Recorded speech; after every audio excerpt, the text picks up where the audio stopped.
Hello everyone, this is Pranjal and you are watching Pathshala Rishikesh. तो आज हम बात कर रहे हैं SSC GD previous year question papers की कि क्या अप्रोच आपकी इन पेपर्स को सॉल्व करने में होनी चाहिए। साथ साथ मैं आपको ये भी बता रहा हूँ कि कौन से क्वेश्चंस आपने जल्दी करने हैं और किन क्वेश्चंस में जो जल्दी हो सकते हैं उनमें और क्या जल्दी सोचा जा सकता है। ठीक है, तो अगर आपने अभी तक हमारे जो सेशंस हैं वो नहीं देखे हैं तो मेरे ख्याल से आज 16वां या 15वां दिन है। इससे पहले वाले पेपर भी आप देख सकते हैं और वहां से भी आप पेपर आपने नहीं भी किए हैं तो आप पहले क्वेश्चन देखिए, उसके बाद सॉल्यूशन करने की कोशिश कीजिए और फिर ये जरूर देखिए कि हम क्या अप्रोच आपको बता रहे हैं। देखिए, आपसे इस क्वेश्चन में पूछा है कि मीन प्रोपोर्शन बताइए, मध्यानुपाती बताइए, मीन प्रोपोर्शन बताइए। तो आपको पता होता है कि अंडर रूट ए बी होता है ना, मतलब ए और बी। तो आपने बोला ये 11 का है, ये 13 का है स्क्वायर, तो 11 इंटू 13 सीधे सीधे आ जाएगा। एक ही ऑप्शन है 143। Got it. तो ये अप्रोच हो सकती थी, ये आपने करनी थी। अगला क्वेश्चन कह रहा है कि एक बोट है वो 30 किलोमीटर प्रति घंटे की रफ्तार से शांत जल में चल रही है। मतलब ये किसकी स्पीड दे रखी है? बोट की स्पीड दे रखी है। धारा का प्रवाह बोले तो एस की स्पीड दे रखी है। नाव धारा के विपरीत दिशा में 56 किलोमीटर की यात्रा कितने समय में तय करेगी? विपरीत दिशा में कह रहा है, अप स्ट्रीम कह रहा है, तो डिस्टेंस है 56। अप स्ट्रीम का मतलब होता है बी माइनस एस, मतलब 30 में से 2 घटाओगे 28, 28 से ये 56 कटेगा। 2 घंटे आपके पास मेरे प्यारे बच्चों आंसर आ जाएगा। 2 सेकंड का क्वेश्चन था। एक व्यापारी 20% की छूट देने के बाद 20% का लाभ कमाने के लिए अपने सामान को 20% की छूट देता है, 20% का लाभ कमाता है। मतलब कॉस्ट प्राइस का 120% करें तो वो मार्क्ड प्राइस के 80% के बराबर होगा। आपने बोला ठीक है, दोनों को काटेंगे 40 तियां 40 दूनी, तो कॉस्ट प्राइस और मार्क प्राइस का रेशियो सीधे सीधे 2/3 आ गया। मतलब कॉस्ट प्राइस 2 है और ये मार्क प्राइस 3 है। कितना ऊपर मार्क किया हुआ है? 1/2 बोले तो 50%। इस तरह से ये क्वेश्चन किया जा सकता था, ये आपने करना था। फिर कह रहा है कि जॉन और तन्वी की उम्र का अनुपात दे रखा है 8:15। कॉन्सेप्ट भी साथ साथ समझाऊंगा। और 9 साल के बाद इनकी जो एज है वो 11:18 हो जाती है। एक चीज आपने हमेशा समझनी है कि दो लोगों की एज डिफरेंस हमेशा क्या होना चाहिए?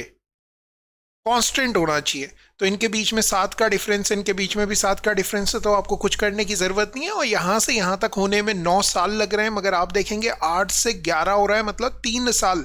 3 की वैल्यू 9 है तो 1 की वैल्यू 3 के बराबर हो जाएगी। 8 की वैल्यू 24, 15 की वैल्यू 45। इतना क्यों निकाल रहा हूं मैं? उनके बीच का डिफरेंस बोल रहा है 7 3 करना था आपने 21, आप आंसर कहते सीधे आंसर हो जाता। चलिए अगला क्वेश्चन देखिए। पी क्यू आर 3 लोग हैं, अलग अलग काम करते हैं। एक कार्य को इतने इतने इतने दिनों में कर लेते हैं और यदि वे वैकल्पिक दिनों में काम करते तो पी पहले काम करता। ओके, तो आपने कहा 50, 100 और 300 काम वही करना है। तीनों का एलसीएम लिया, 300 आ गया, 50 छके 100 तियां और 300 एकम। तो पी क्यू आर का जो रेशियो पहले दिन पी करता है, दूसरे दिन क्यू करता है, तीसरे दिन ये करता है। तीनों मिलके अगर आप समझोगे तो कितना काम कर लिया? 10 काम कर लिया। कितने दिन में किया? तो आप बोलेंगे 3 दिन में किया। 3 डेज लगे उन्हें ये काम करने में। Got it. अब आपको ये 10 को कितने दिन कितना काम बनाना है? 300 बनाना है। किससे मल्टीप्लाई करोगे? 30 से। यहां भी 30 से मल्टीप्लाई करो, आंसर कह दो 90 दिन लगेंगे। ऑल्टरनेटिव कह रहा है एक दिन पहला आ रहा है, दूसरे दिन दूसरा आ रहा है, तीसरे दिन तीसरा आ रहा है। अगर तीनों साथ में काम करते तो 10 के हिसाब से केवल 30 दिन लगना था। ठीक है, अगला क्वेश्चन देखो। एक दुकान में इतने के बिल के लिए आवेदन किया गया। 30% की छूट और 25 और 5% की 2 क्रमिक छूटों के बीच का अंतर बताइए। तो 30% की जो छूट है वो तो ठीक है, मगर ये 25 और 5 को अगर आप समझोगे तो सक्सेसिव से ये कितना आएगा? -30 प्लस 1.25। अब एक चीज समझो, एक 30% की छूट है और एक ये छूट है, दोनों के बीच में डिफरेंस करोगे तो इसमें से ये घटाओगे, यही अलग है ना। तो यही इसी की वैल्यू निकालनी है 1.25 की। कहां से आया? टोटल चेंज से आया। तो 1.25% निकालना है किसका? इसका। कितना हो जाएगा? 1250 हो जाएगा। सीधे सीधे आंसर आ जाना था। अगला क्वेश्चन देखिए। 10%, 30%, 25% की क्रमिक छूट एकल छूट के बराबर है। 10% की छूट का मतलब है 10 की चीज को 9 में बेचोगे। 30% का मतलब है 10 की चीज को 7 पे बेचोगे। 25% का मतलब है 4 की चीज को 3 पे बेचोगे। यही मतलब होता है। 9 सते 63 तियां करना है, 63 इंटू 3 करना है, 3 तियां 9 आ गया, 18 आ गया, 189। और यहां देखोगे तो 400 हो गया। मतलब 400 की चीज को इतने में बेच रहे हो तो 211 के करीब आ रहा है शायद ये। 211 बटे कितने का डिस्काउंट दे रहे हो? 211 का किस पे? 400 पे इंटू 100 करोगे। इतना सा काम करना था आपने और आपका आंसर आया था 4 पंजे 20, 4 दूनी 8, 4 पंजे 20, एक आया, 4 तियां 12, 4 दूनी 8, तो 52 तो है नहीं, तो 53 ही होगा। पॉइंट में आंसर जा रहा होगा, कोई प्रॉब्लम नहीं। अगला देखो जी, 3645 से विभाज्य हो जाए कोई संख्या, 3645 से विभाज्य हो जाए, 5 अंकों की बड़ी संख्या को 10,000 से घटाया जाता है तो परिणाम घोषित कीजिए। ठीक है, 4 अंकों की बड़ी संख्या से घटाया जा रहा है। ठीक है, आप क्या करो, तो जो डिफरेंस आएगा इसका और 4 अंकों की बड़ी संख्या का कुछ होगी, वो डिफरेंस सबसे कम होना चाहिए। 1 2 3, वो डिफरेंस सबसे कम होना चाहिए। सबसे कम डिफरेंस कितना है? 100 है, तभी तो वो सबसे बड़ी संख्या होगी। सबसे बड़ी संख्या, तो कहां से शुरुआत करें आप? सबसे कम डिफरेंस से, सबसे कम ही आएगा यहां पे डिफरेंस, क्योंकि सबसे बड़ी संख्या घटा रहे हैं तो डिफरेंस सबसे कम आएगा। ठीक है ना, तो हमने 100 घटाया। 100 जब हम इसमें से घटाते हैं, देखो घटा के दिखा रहा हूं, तो ये आएगा 0099, ये आ गया। अब आपने इसे चेक करना है, क्या ये 36 से डिवाइड होता है? आपने बोला 36 का मतलब हो गया 9 से होना चाहिए, 4 से होना चाहिए, 45 का मतलब 5 से, और 9 से तो हो रहा है, 4 से भी हो रहा है लास्ट के 2, और 5 से भी हो रहा है, तो यही आंसर हो जाएगा। इस तरह से किया जा सकता था, एलसीएम वेलसीएम लेने की, डिवाइड करने की जरूरत नहीं थी। अगला क्वेश्चन देखिए जी, 110%, किसी संख्या के 110% और उसी संख्या के 94% के बीच का डिफरेंस दे रखा है। दोनों का डिफरेंस देखोगे 10% ये है और 5.5 ये है। 15.5% की वैल्यू आपके पास दी हुई है 34.1। इस पॉइंट से ये पॉइंट हटा दिया। 31 पंजे होता है, 31 एकम, 31 एकम 5 से इसे डिवाइड करना है, रहने दो। 1% की वैल्यू आ गई 11/5। 100% की वैल्यू आ जाएगी इंटू 100, ये 20 से कट जाएगा तो 220 आंसर हो जाएगा। 2 ऑप्शन थे 11 के मल्टीपल, इसलिए हम डायरेक्टली नहीं कह पा रहे थे। अगला क्वेश्चन देखिए, किसी संख्या के 40% में से 40 घटाए, 40% माइनस 40 बराबर 40, मतलब 40% की जो वैल्यू है वो आपको सीधे दे रखी है 80। 1% की वैल्यू आ गई 2, 100% की वैल्यू आ गई 200। 200 ऑप्शन में है, टिक करो, आगे बढ़ जाओ। नेक्स्ट क्वेश्चन देखिए, क्वेश्चन नंबर 8। शांत पानी में एक नाव की गति 8 किलोमीटर प्रति घंटा और धारा की गति, नाव की गति शांत पानी में दी हुई है, मतलब बी की वैल्यू दी हुई है। धारा की गति 2 किलोमीटर प्रति घंटे का मतलब हो गया एस की वैल्यू दे रखी है। एक आदमी 90 किलोमीटर दूर एक स्थान पर जाता है और प्रारंभिक बिंदु पर आ जाता है, तो 90 किलोमीटर जाएगा और 90 आएगा। जब जाएगा तो मान लो कि अप स्ट्रीम जा रहा है, तो बी माइनस एस करेंगे, 8 में से 2 घटा लो। जब वापस आएगा तो 8 प्लस 2 कर लो, कितना टाइम लगेगा? टोटल टाइम ये हो जाएगा 6 से ये घटेगा 15 ये आ जाएगा, 10 से ये घटेगा 9 ये आ जाएगा, 15 और 9 जोड़ोगे 24 घंटे आंसर आ जाएगा। ऐसे करना है। फिर अगले क्वेश्चन में कह रहा है 2 वर्षों के लिए 8% की दर से उधार ली गई एक निश्चित राशि पर चक्रवृद्धि ब्याज के साथ साधारण ब्याज के बीच का अंतर इतना दे रखा है। 8% के हिसाब से 2 साल का जो कंपाउंड इंटरेस्ट होता है वो 16.64 होता है। 2 साल का सिंपल इंटरेस्ट इतना होता है। सीधे 0.64% की वैल्यू 512 है। ऐसे कह सकते थे आप, 2 0 यहां लगा दिए, इससे ये 8 बार कट जाता है। 1% की वैल्यू 800, एक ही ऑप्शन है, टिक करो, आगे बढ़ जाओ। फॉर्मूला भी पुट कर सकते थे, इस क्वेश्चन में जरूरत नहीं थी फॉर्मूले की, क्योंकि हमें वैल्यूज याद थी। जहां वैल्यू याद नहीं होंगी वहां फॉर्मूले लगा लेना। एक क्लास में 80 छात्र हैं, लड़कियों का औसत वजन दे दिया भैया कितना, गर्ल्स का 40 दे दिया और लड़कों का औसत वजन दे दिया 50, है ना, 50 दिया। यदि लड़कों की संख्या 50 है, लड़के कितने हैं 50 है, और गर्ल्स कितनी हो जाएंगी 30 हो जाएंगी। आपने इनका रेशो ले लिया। हमेशा इन दोनों का सम करना है, इन दोनों के डिफरेंस के बराबर होगा, तो आप कहेंगे 8 का मान आ गया 10 के बराबर। 1 का मान आ जाएगा 10/8 के बराबर। 3 का मान क्यों कह रहा हूं मैं यहाँ पे, अच्छा जोड़ने का है, 5 का मान निकालो। 5 का मान आ जाएगा इंटू 5 यहाँ कर लेते हैं, इंटू 5 यहाँ कर लेते हैं, 50/8 मतलब 40 प्लस 50/8। 8 से इसे काटोगे, 8 छक्के 48। यही ऑप्शन है, एक ही ऑप्शन है जो 6 बार जा रहा है। इस तरह से कर सकते थे, समझ में आई बात। एलिगेशन से कर लिया हमने ये क्वेश्चन। अगला क्वेश्चन देखो भाई, आर एक पेंटिंग कार्य को 12 दिन में कर सकता है 2 सहायकों की मदद से। आर जब अकेला करता है तो 12 दिन, आर जब 2 असिस्टेंट लेके करता है तो 8 दिन लेता है। दोनों का एलसीएम लिया, 24 आ गया, 12 दूनी 24, 8 तियां 24, दोनों का डिफरेंस कर दिया, दोनों का डिफरेंस कर दिया, अंदो कोई दिक्कत नहीं, आजा, दोनों का डिफरेंस कर दिया, आजा आजा आजा आजा आजा इधर तो आ, दोनों का 1 मिनट यहाँ देख तो, ये कौन है? हेलो बोल रहे, हेलो बोल, हेलो हेलो,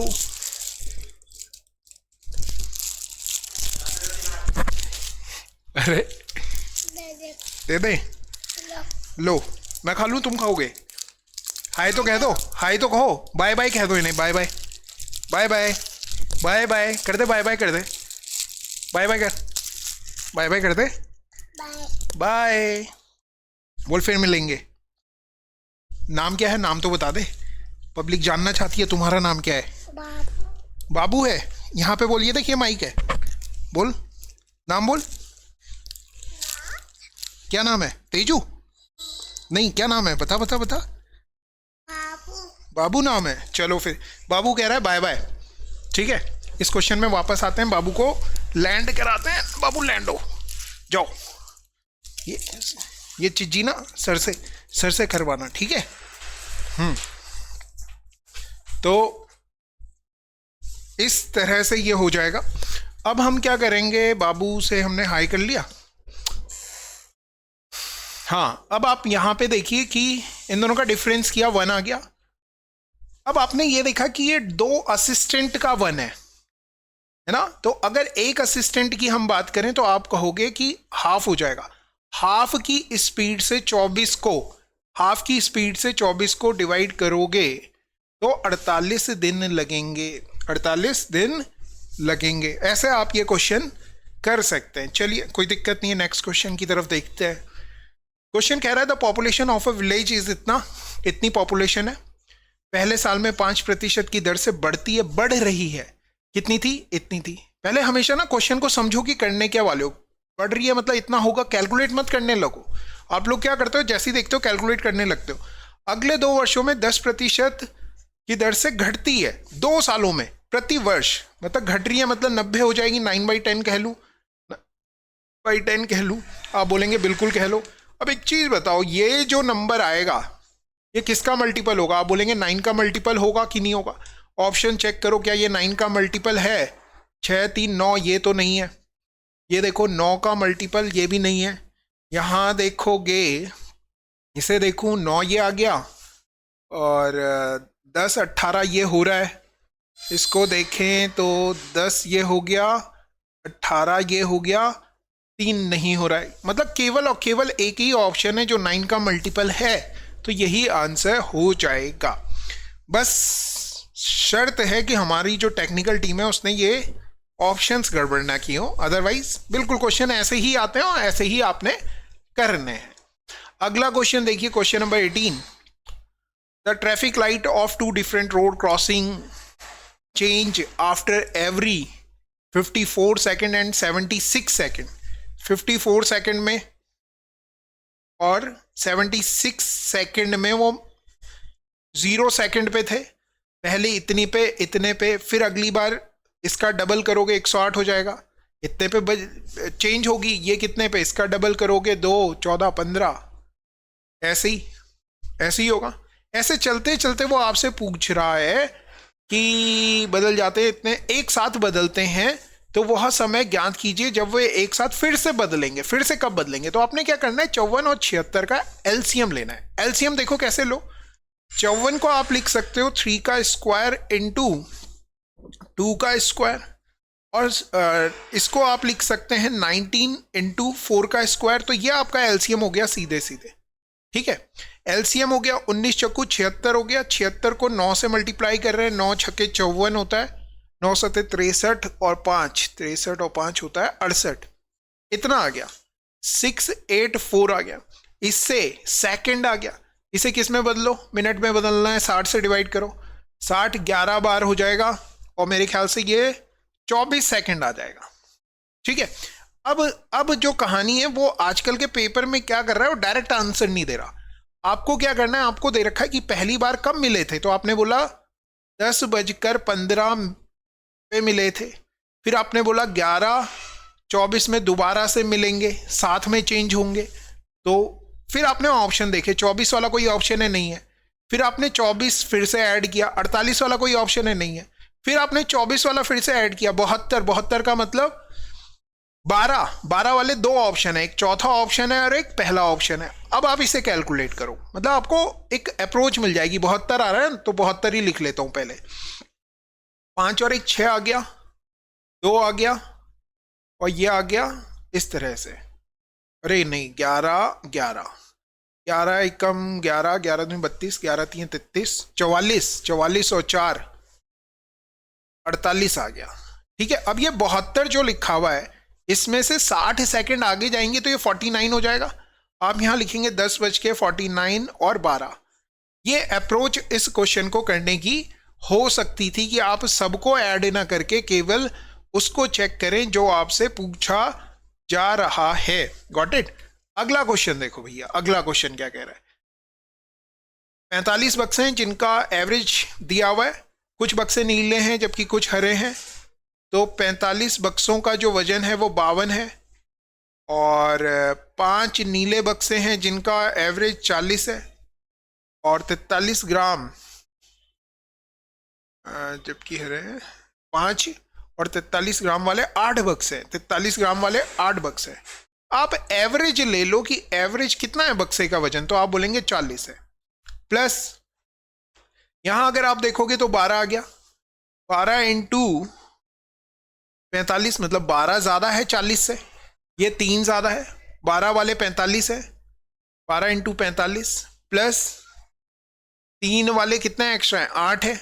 इस पूरे को 50-58 से डिवाइड कर लेना and you will have your answer. मैं कैलकुलेट नहीं कर रहा हूं, कैलकुलेट आप कर लेना। ये सवाल बहुत प्यारा है, ये सवाल बहुत ही ज्यादा प्यारा है, और हमारी टेक्निकल टीम है और कुछ गड़बड़ हो जाती है, कोई दिक्कत नहीं है। इस सवाल को देखिए कि क्या है। इसमें आपसे कह रहा है कि एक डीलर 50,000 रुपए में 50 कुर्सियां खरीदता है, मतलब अगर आप मोटा मोटी देखो तो 1,000 रुपए की एक कुर्सी पड़ रही है, लेकिन उसमें से 20 कुर्सियां क्षतिग्रस्त हो गई। 20 क्या हो गई, क्षतिग्रस्त हो गई। 50 खरीदी, उसमें से 20 खराब हो गई, बची कितनी, आप बोलेंगे 30 बची। जो ये 20 हैं, जो कि कितने की हो गई, 20,000 रुपए की कुर्सियां खराब हो रही हैं, है ना।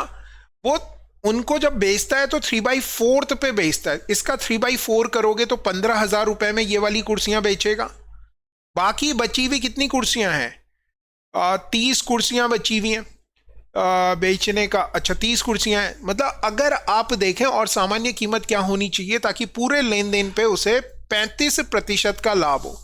मतलब टोटल कुर्सियां कितने की थी, तो आप बोलेंगे 50,000 की थी। इसका 35% निकालोगे तो 17,500 आ जाएगा। ये ऐड कर लोगे तो आपको टोटल 67,500 रुपए में कुर्सियां बेचनी है, मगर आप 15,000 की अपनी क्षतिग्रस्त कुर्सियां बेच चुके हो। मतलब आपके पास अगर आप समझें तो 52,500 रुपए की कुर्सियां बची हैं। इसको कितनी कुर्सियों के रेट होने चाहिए, ये तो आप कहेंगे 30 कुर्सियों के होने चाहिए। 0 से 0 कट गया, 3 से काटोगे, 3 कम 3, 2 बच गया, 3 सते 21, 1 बच गया, 3 पंजे 15, 0, 1750 रुपए की आप एक कुर्सी बेचेंगे। कितने की बेचेंगे, 1750 रुपए की एक कुर्सी हम बेचने वाले हैं। अगला क्वेश्चन बहुत ज्यादा प्यारा सा लिखा हुआ है। जैसे ही आपको शंकु दिखे, कोन दिखे, तो कोन में आपको क्या क्या गिवन है, 8 गिवन है, रेडियस कितनी गिवन है 15 गिवन है, तो ये 15 है, ये 8 है, तो ये कितना होगा 17 होगा। आपसे पूछ रहे हैं कैनवस को ढकने के लिए कितने कपड़े की आवश्यकता है, ठीक है। तो मतलब आपको क्या बताना है, कर्व सरफेस एरिया बताना है। कर्व सरफेस एरिया कितना होता है, पाई आर एल होता है। पाई की वैल्यू कितनी रखनी है 3.14 रखनी है। आर कितना है 15 है, एल कितना है 17 है। सीधे प्रोडक्ट करना, जो भी होगा आंसर आ जाएगा। कमेंट करके ज़रूर बताना कि क्या आंसर आया। इस क्वेश्चन को अगर आप ऑब्जर्व करोगे तो देखो क्या हो रहा है, रेडियस दे रखी है आपको 2.8। एक गोलार्ध का आयतन क्या होगा, गोलार्ध का आयतन कितना होता है 2/3 पाई आर क्यूब। 2/3 पाई की वैल्यू कितनी रखने के लिए कह रहा है 22/7 into R cube. 2.8 into 2.8 into 2.8 कहा जा रहा है, ठीक है। अब इसमें भी अगर आप देखोगे 7 से ये तो कट जाएगा, मगर ये 3 से नहीं कटेगा कोई भी। समझ रहे हो बात को। तो 0.4 है, आपको प्रोडक्ट करना ही पड़ेगा और 3 से फिर डिवाइड भी करना है। तो 2 क्वेश्चन ऐसे हैं जो कैलकुलेटिव हैं, जिनमें कैलकुलेशन करनी ही है। तो आपका काम ये होना है कि ये कैलकुलेशन आप डेली हर पेपर में करें, ताकि जो आपका एक्चुअल पेपर हो ना, उसमें आपको ये वाली वाइब ना आए कि खतरनाक है। इसके लिए आप क्या कर सकते हो कि 28 का क्यूब याद कर सकते हो, मगर ज़्यादा लंबा हो जाएगा। 14 का क्यूब याद है, उसे 8 से मल्टीप्लाई कर सकते हो, ऐसे करके कर सकते हो। या फिर डेली अपने 5 मिनट निकालो कैलकुलेशन के लिए और उन्हें कर दो। चलो फिर ठीक है, thank you very much. I hope आपको आज का सेशन पसंद आया हो। कल फिर मुलाकात होगी इसी तरह से नेक्स्ट सेशन में। बने रहिए पाठशाला ऋषिकेश के साथ। Thank you very much.